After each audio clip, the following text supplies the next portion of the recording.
राधे राधे भक्तों, सभी भक्तगणों को मेरा सादर नमस्कार। आज मैं आपको माघ मास के 13वें अध्याय का वर्णन करने जा रही हूँ। 12वें अध्याय तक आपने जाना कि किस प्रकार यमदूत विकुंडल को यमलोक की यातना से बचने की बातों के बारे में वर्णन कर रहे हैं। इसके अंतर्गत सुनने के पश्चात आगे विकुंडल कहने लगा कि तुम्हारे वचनों से मेरा चित्त अति प्रसन्न हुआ, क्योंकि सज्जनों के वचन सदैव गंगा जल के सदृश पापों का नाश करने वाले होते हैं। उपकार करना तथा प्रिय बोलना सज्जनों का स्वभाव ही होता है, जैसे अमृत मंडल चंद्रमा को भी ठंडा कर देता है। अब कृपा करके यह भी बतलाइए कि किस प्रकार मेरे भाई का भी नरक से उद्धार हो सकता है। तब दूत कुछ देर ज्ञान दृष्टि से विचार कर मित्रता रूपी रस्से से बंधा हुआ बोला कि हे वैश्य, यदि तुम अपने भाई के लिए स्वर्ग की कामना करते हो तो जल्दी ही अपने 8 जन्म के पुण्य फल को उसके निमित्त अर्पण कर दो। तब विकुंडल ने कहा कि हे दूत, वह पुण्य क्या है और मैंने कौन से जन्म में और कैसे किया है, सो सब बतलाओ, फिर मैं अपना पुण्य अपने भाई को दे दूंगा। दूत कहने लगे, हे वैश्य सुनो, मैं तुम्हारे पुण्य की सब कथा कहता हूँ। पूर्व समय में मधुवन में शाल्की नाम का एक ऋषि था। वह बड़ा तपेश्वरी, ब्रह्मा के समान तेज वाला, नवग्रह की तरह उसकी स्त्री रेवती के 9 पुत्र थे, जिसके नाम ध्रुव, शशि, बुध, तार, ज्योतिमान थे। इन 5 ने गृहस्थाश्रम धारण किया तथा निर्मोह, जीतमाय, ध्यान निष्ठ और गुणात्मक ये 4 संन्यास ग्रहण कर वन में रहने लगे। वह शिखा सूत्र से रहित, पत्थर और सोने के समान सबको एक ही समझते थे। जो कोई अच्छा या बुरा उनको अन्न देता वह वही खा लेते, और कोई जैसा ही कपड़ा दे देता था उसको ही पहन लेते थे। सदैव ब्रह्मा के ही ध्यान में लगे रहते। इन 4 ने व्रत, शीत, निद्रा और आहार सबको जीत लिया।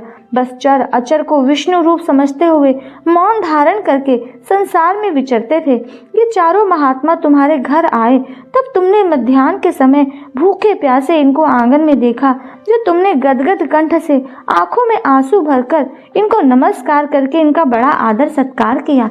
इनके चरणों को धोकर बड़े प्रेम से तुम इनसे कहने लगे कि आज मेरे अहोभाग्य है, आज मेरा जन्म सफल हुआ, मुझ पर भगवान प्रसन्न हुए, मैं सनात हुआ, मेरे माता पिता, पत्नी, पुत्र, गौ आदि सभी धन्य हैं जो आज मैंने हरि के सदृश आपके दर्शन किए।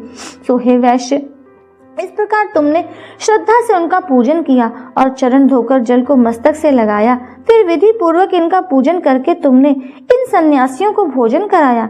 इन सन्यासियों ने भोजन करके रात को तुम्हारे घर में विश्राम किया और ब्रह्मा के ध्यान में लीन हो गए।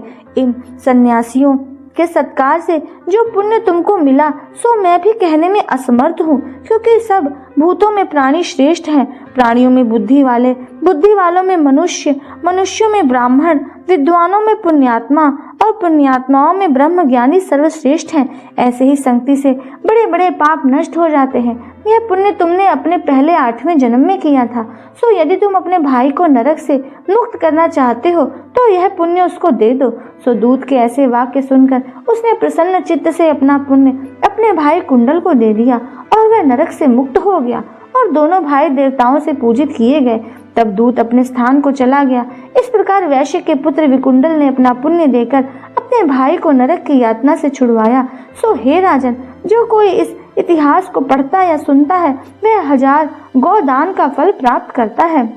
श्रीमन्नारायण नारायण हरि हरि, भजमन नारायण नारायण हरि हरि, हरि ओम नमो नारायणाय, ओम नमो नारायणाय। भक्तों, इस प्रकार से 13वां अध्याय संपूर्ण हुआ। आशा करती हूँ आप इससे लाभान्वित हुए होंगे। मेरे अगले वीडियो के आने तक आप सबको नमस्कार। राधे राधे।